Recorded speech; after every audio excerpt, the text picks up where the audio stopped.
আমরা জ্বর হয়েছে, অনেক বেশি হাই ফিভার হয়ে গেছে, এখন কোন সময়টাতে আসলে আমাদের টেস্ট করা দরকার ছিল, যেটা করলে আমরা জানতে পারতাম যে হ্যাঁ আমার এটা হয়েছে? সেটা যদি একটু ডেঙ্গুর ক্ষেত্রে আমাদেরকে আলাদা করে বলেন। এটা আসলে খুবই ভালো কোশ্চেন। আমি ডেঙ্গু আর চিকুনগুনিয়া একসঙ্গেই বলছি, কারণ আমাদের দেশে আসলে পরীক্ষা নিরীক্ষা করা, ওষুধপত্র খাওয়ার জন্য ডাক্তারের কাছে যেতে হয় না। হ্যাঁ, আনফরচুনেটলি, কারণ যে কেউ যে কোনো কিছু করতে পারে। এবং এটাতে হচ্ছে কি, ম্যাল ট্রিটমেন্ট বলেন বা ম্যাল ডায়াগনোসিস বলেন, যে কোনো কিছু মিস ডায়াগনোসিস সব কিছু হয়।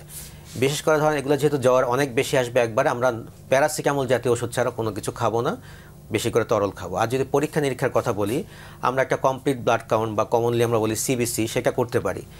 এখন প্রথম 5 দিনের মধ্যে যদি আমি আসি, 4 থেকে 5 দিন, এক্ষেত্রে ডেঙ্গুর জন্য আমরা NS1 যে পরীক্ষাটা সেটা করতে পারি। মনে রাখবেন এই ক্ষেত্রে কিন্তু IgG বা IgM করে কোনো লাভ নেই। IgG করলে হয়তো পজিটিভ আসতে পারে পুরনো ডেঙ্গুরটা, নতুনটা না। এখনকার জ্বরের কারণ কিন্তু আপনি বুঝতে পারবেন, এবং IgM পজিটিভ আসতে 6-7 দিন মিনিমাম সময় লাগে। আমি আরেকটা যেটা নিয়ে আপনি কোশ্চেন করার জন্য খুবই ভালো হয়েছে, সেটা হচ্ছে চিকুনগুনিয়া। চিকুনগুনিয়া কিন্তু ডায়াগনোসিস করার জন্য আপনি যদি কনফার্ম করতে চান, আমরা RT-PCR করতে পারি। এটা সরকারি ব্যবস্থাপনার সাথে বেসরকারি ব্যবস্থাপনা বিভিন্ন জায়গায় এই RT-PCRটা করা হয়।